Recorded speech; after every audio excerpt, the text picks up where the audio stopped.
Bienvenue dans ce podcast de Tyra Towards Your Better Self. Savez-vous qu'en moyenne, vous travaillez 1600 heures par an, soit environ 72 000 heures sur toute une vie?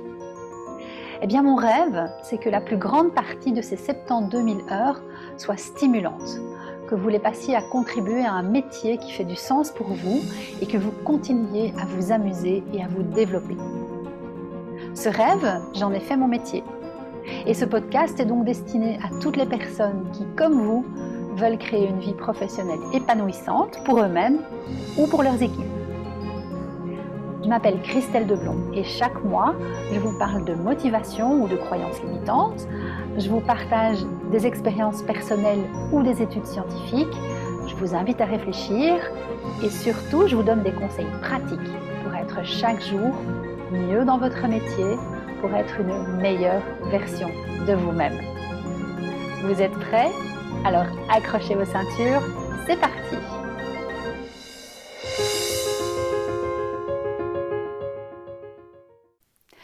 Bonjour à toutes et à tous, je suis ravie de vous retrouver pour ce nouveau podcast de Tyra. Aujourd'hui, je vais vous parler d'un sujet qui me tient particulièrement à cœur et qui est certainement très important si vous êtes un manager. La dernière enquête de Gallup, le baromètre de l'engagement et de la motivation, nous a fait part que seulement 11% des employés belges sont engagés pour leur travail, alors que 17% sont activement désengagés. C'est pas brillant, je vous rassure, c'est pas beaucoup mieux chez nos voisins, mais c'est inquiétant quand même. Et qu'est-ce que font les entreprises dans ces cas-là? Avec la meilleure volonté du monde, on fait des grands pow-wow, on fait des team building, on fait des formations en management. Et c'est très bien, ça aide. Mais c'est oublier que vous, chers managers, vous avez dans votre poche un outil disponible en permanence qui ne coûte rien, qui ne prend pas de temps et qui travaille à fond le sentiment de reconnaissance, qui travaille à fond la motivation et qui travaille à fond l'engagement de vos collaborateurs. Je veux parler du feedback. Le feedback, quand je donne des formations en management, c'est vraiment mon dada. Je considère que c'est une compétence que vous devez maîtriser à fond. Vous devez pouvoir donner un feedback constructif et motivant à votre collaborateur sans même y réfléchir, même si c'est quelque chose qui est difficile à dire, même si c'est quelque chose que vous n'avez pas envie de dire et même si c'est quelque chose qu'il n'a pas envie d'entendre. Alors je me suis dit, eh bien c'est la bonne occasion pour vous parler de ça, pour vous parler du feedback. On va voir c'est quoi le feedback, pourquoi il est important et surtout comment bien donner du feedback pour augmenter l'engagement et la motivation. Allez, c'est parti!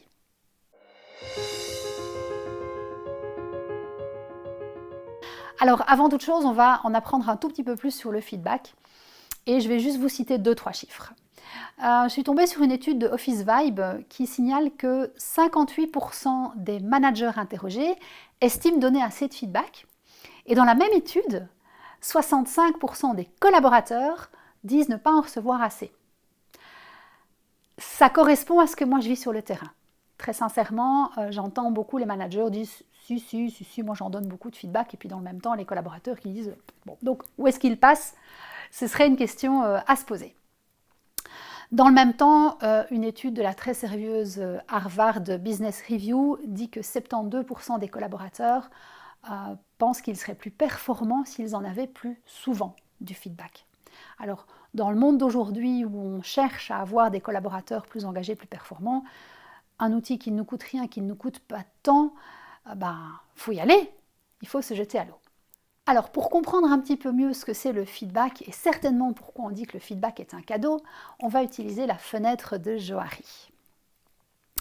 Je ne sais pas vous, mais moi, j'aime bien savoir, par exemple, comment je suis perçue. J'aime bien savoir comment je peux m'améliorer. J'aime bien savoir ce que je fais bien, ce que je ne fais pas bien. Sauf qu'il y a plein de choses dont je ne suis pas consciente. Par exemple, il n'y a pas très longtemps, une amie m'a dit, tu sais, dans ton 2e podcast, la musique de transition était très élevée, beaucoup plus élevée que ta voix, ça m'a fait mal aux oreilles. Merci Katia. Si tu ne m'avais pas dit ça, je n'en aurais pas été consciente. Et donc, si vous regardez la fenêtre de Johari, elle a permis de faire passer quelque chose de ma zone aveugle, quelque chose dont je n'étais pas conscient, dans notre zone publique. C'est-à-dire que c'est quelque chose que je ne savais pas et que maintenant je sais. On verra tout à l'heure que ce n'est pas parce que on m'a dit quelque chose et que j'ai appris quelque chose que je dois en faire forcément quelque chose. J'ai toujours mon libre arbitre quand je reçois du feedback. Mais en tout cas, le feedback est un cadeau parce qu'il me permet de prendre connaissance de choses dont je ne suis pas forcément consciente. Quand on pense feedback, on pense immédiatement à un retour sur une erreur. J'ai fait quelque chose de mal, on va me le signaler. Mais en fait, c'est beaucoup plus vaste que ça. Je peux avoir du feedback négatif ou je peux avoir du feedback positif. Mais je peux aussi avoir du feedback sur la personne ou du feedback sur les actions. Il y a donc 4 types différents. On va voir ça en détail. Premier feedback, le feedback positif sur la personne. Oh Sébastien, tu es un super collègue, c'est un vrai bonheur de t'avoir dans l'équipe, vraiment, vraiment. Alors ça c'est un chaud doudou, ça fait du bien, ça renforce la connexion, ça donne plein d'énergie positive. Si vous voulez intégrer quelqu'un dans l'équipe, bah là, vous avez une arme secrète à dégainer en tout temps, le feedback positif sur la personne. Deuxième dimension, le feedback positif sur les actions. Sébastien, le rapport que tu as fourni hier sur cette nouvelle étude de marché, c'est génial, c'est précis, c'est fouillé, vraiment, bravo, super. Le feedback positif sur les actions, il est très important parce qu'il me permet de prendre conscience de ce que je fais bien. Or, on sait que je vais être beaucoup plus performante si je construis sur mes forces et mes talents, si je surdéveloppe mes talents. Et donc, donner régulièrement du feedback positif à vos collaborateurs sur les choses qu'ils font déjà très bien, c'est super important. Et probablement que ça va déjà travailler leur sentiment de ne pas en recevoir assez. Troisième type de feedback, c'est celui qu'on connaît tous, le feedback négatif sur des actions. Alors Sébastien, dans le rapport que tu m'as remis hier, il y avait quelques erreurs, je pense des inexactitudes, ce serait bien qu'on revoie ça ensemble. Alors celui-là, il est évidemment pas facile à donner, mais en même temps, il est indispensable. C'est lui qui va vous permettre de corriger les choses qui ne vont pas. C'est lui qui va vous permettre de faire évoluer votre collaborateur de la même façon que le feedback positif d'ailleurs. Et c'est celui qu'on n'a pas toujours le courage de donner et c'est celui qu'on va examiner dans un instant. Il nous en reste un quatrième. C'est le feedback négatif sur la personne. Non mais t'es débile ou quoi?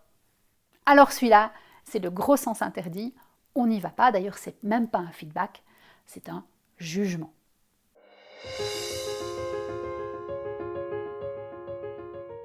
Je me rappelle la première formation de management que j'ai eue.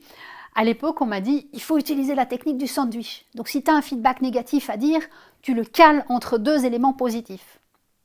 Alors, vous oubliez, c'est du bullshit. Et si un formateur vous dit ça un jour, vous vous encourez, vous quittez cette formation. La seule chose que vous allez faire en faisant ça, c'est déforcer votre feedback. Un feedback positif, c'est un feedback positif. Un feedback négatif, c'est un feedback négatif. On l'assume et on discute ensemble de la situation et des solutions. Il n'y a pas moyen de l'emballer, ça ne sert strictement à rien. Un peu de courage managérial et c'est bon. Avant de donner du feedback, et certainement dans la vie privée, je vous invite à passer le filtre de Socrate. Les 3 questions du filtre de Socrate. La première question, c'est la bonté. Quelle est votre intention quand vous donnez du feedback?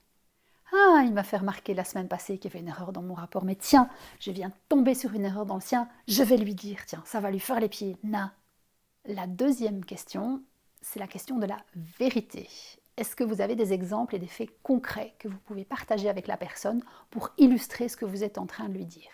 Et là, non mais t'es toujours en retard, c'est pas possible. Et là, par exemple, il va être important d'abolir complètement les mots toujours et jamais. Ce ne sont pas des faits, ce sont des généralisations. Donc essayez de trouver des faits très spécifiques qui vont illustrer le feedback que vous voulez donner. Et la troisième dimension, c'est la dimension de l'utilité. Bon, alors, je suis petite, je fais 1,58 m, je ne peux rien y faire, ça ne sert à rien de me faire des remarques sur ce sujet-là, passez votre chemin. Et donc l'utilité, c'est de donner du feedback uniquement sur quelque chose que la personne peut changer, qui est sous son contrôle.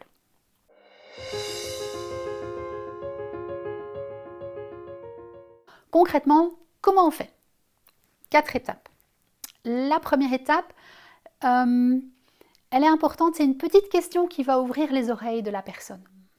Ah, Sébastien, tu aurais quelques minutes pour moi? J'aimerais qu'on revoie 2-3 points sur la présentation de ce matin. Et ce petit oui va permettre d'être sûr que la personne est dans les bonnes dispositions. Si votre collaborateur a complètement raté sa présentation ce matin et que vous voulez lui donner un feedback dessus, peut-être qu'il est encore complètement énervé, c'est pas le moment idéal. La deuxième étape, on va expliquer les faits. Alors en fait, j'ai remarqué qu'il y avait quelques erreurs dans les slides. Et je suis un peu inquiète parce que je t'ai trouvé en fait assez renfermé, beaucoup moins puissant que d'habitude. Les faits, à l'idéal, il faut que la personne puisse voir comme un film. Donc elle puisse revoir la scène et vraiment se reprojeter dans ce qui s'est passé, dans la façon dont vous l'avez observé. Les faits sont neutres, sont absents de jugement, sont absents de généralité.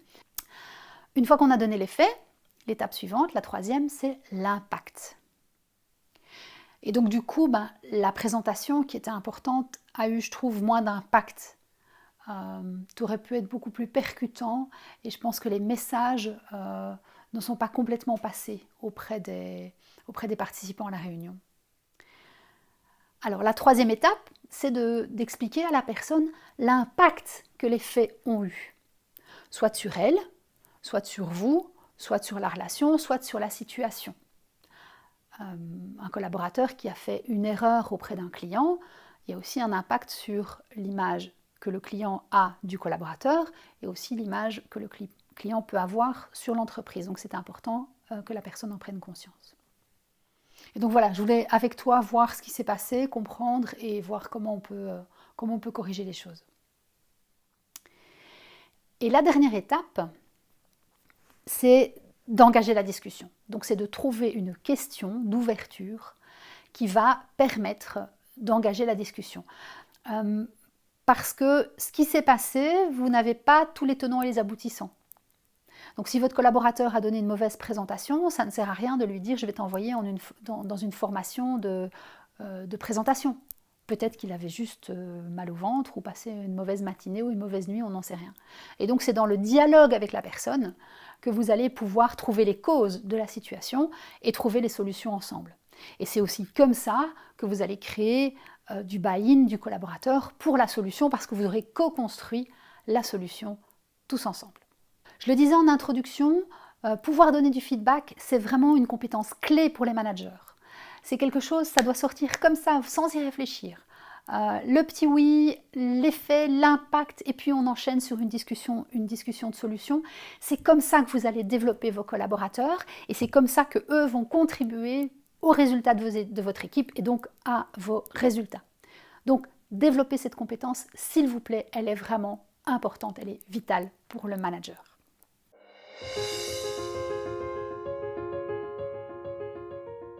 Si vous êtes dans la posture de celui qui va recevoir le feedback, qu'est-ce que vous pouvez faire?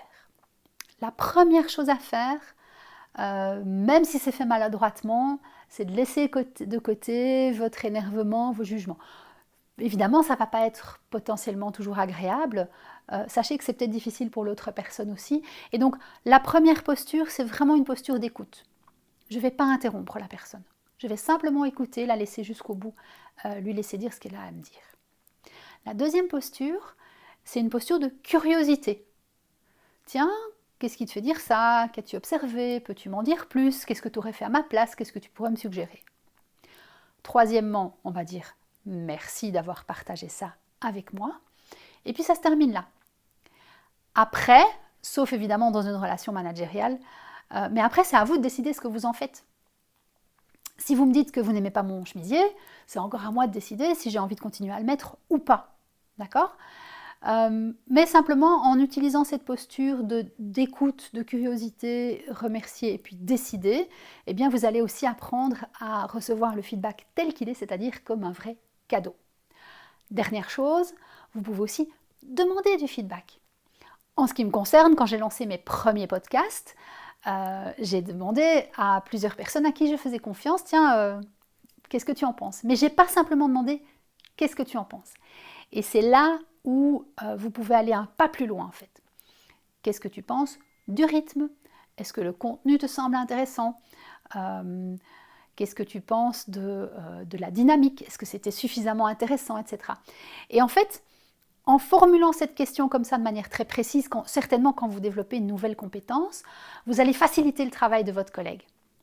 Parce que si vous demandez simplement « qu'est-ce que tu en penses ?», il va peut-être se dire en fait, elle veut un compliment, elle veut quoi? En fait, j'en pense rien, je vais essayer de vite trouver quelque chose à dire d'intéressant ou de pas idiot.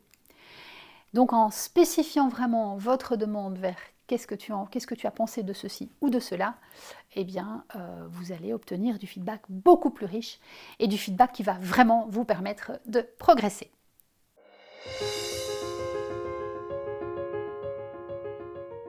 Dernière chose.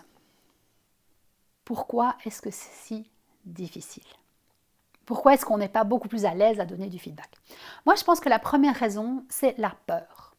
On a peur de blesser l'autre, on a peur d'abîmer la relation et surtout, on a peur de la réaction de l'autre. Cette peur, on a à y faire face tout simplement et j'ai envie de dire que c'est comme toujours, la réponse, elle est dans la pratique. Au plus vous allez pratiquer, au plus vous allez commencer à donner du feedback, au plus ça va être facile. Et puis à un moment donné, si l'autre n'est pas content, ça lui appartient. Ça ne vous appartient pas à vous. Si vous avez passé les 3 filtres de Socrate et les 4 étapes, il n'y a pas de raison. Vous êtes dans votre bon droit pour pouvoir donner ce feedback. La deuxième raison pour laquelle ça peut être difficile, c'est qu'on considère que ce n'est pas notre affaire. Alors rappelez-vous quand même que le feedback c'est un cadeau. Rappelez-vous la fenêtre de Johari tout à l'heure. Par ailleurs, si moi je suis dans un cocktail et que je vais aller discuter avec quelqu'un avec qui c'est très important pour moi de discuter et que j'ai un morceau de salade entre les dents, j'aimerais autant qu'on me le dise. Et puis, inverser les rôles. S'il y a une erreur dans un document que vous utilisez, que vous allez partager, je pense que vous aimeriez qu'on vous le dise, parce que sinon c'est vous qui passez pour un idiot. Ne vous privez pas d'offrir ce cadeau à votre collègue. Passez les 3 filtres de Socrate, demandez-lui s'il est prêt à ce que vous lui disiez quelque chose, et puis allez-y, faites-lui ce cadeau. Vous verrez, la plupart du temps, ça marche très bien. La dernière raison pour laquelle j'entends des managers dire non, mais je ne vais pas lui donner de feedback, c'est parce qu'ils me disent oui, mais si je lui donne plein de feedback positifs, il va prendre la grosse tête, il va demander une augmentation, et puis après il va partir, et j'aurai tout perdu. Je suis bien désolée de vous dire que ça ne correspond pas du tout à ce que moi je vis dans les entreprises. Ce que je vois dans les entreprises, c'est plutôt des gens qui sont en manque de feedback et en demande de reconnaissance, que des gens qui sont déjà arrogants et qui vont encore se prendre la grosse tête parce qu'on leur donne du feedback. En plus, ces gens-là, vous les connaissez.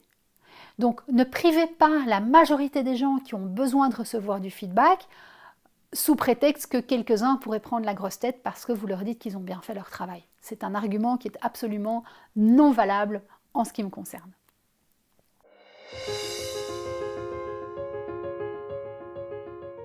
On est au bout de ce que je voulais vous dire aujourd'hui sur le feedback. En résumé, 1. Le feedback, c'est une compétence de base si vous êtes manager. Vous devez le dégainer sans y penser, ça doit sortir comme ça. Deuxième chose, vos collaborateurs en ont besoin, n'en reçoivent pas assez, ça travaille la motivation, ça travaille la reconnaissance, ça travaille le sentiment d'appartenance, ça travaille la performance et ça travaille l'engagement, donc allez-y. Pour donner du feedback, les 4 étapes, la question pour ouvrir les oreilles, l'effet, l'impact et puis on discute. La bonne posture pour le recevoir, écouter, la curiosité, remercier et puis décider ce qu'on en fait. Et puis susciter le feedback, demandez-le régulièrement. Voilà, j'espère que ça vous a plu. Moi, je vais vous demander du feedback. Si ça vous a plu, un petit like, un partage, ça me fait toujours énormément plaisir. S'il y a des choses qui vous ont moins plu, le ton, le rythme ou même le sujet, dites-le moi, je suis tout à fait preneuse. S'il y a d'autres sujets autour de la motivation, de l'engagement, du management, de la carrière et de la vie professionnelle en général qui vous intéressent, mettez-le moi en commentaire, ça va m'aider pour les prochains sujets. Voilà, je vous souhaite une bonne fin de journée et à très bientôt.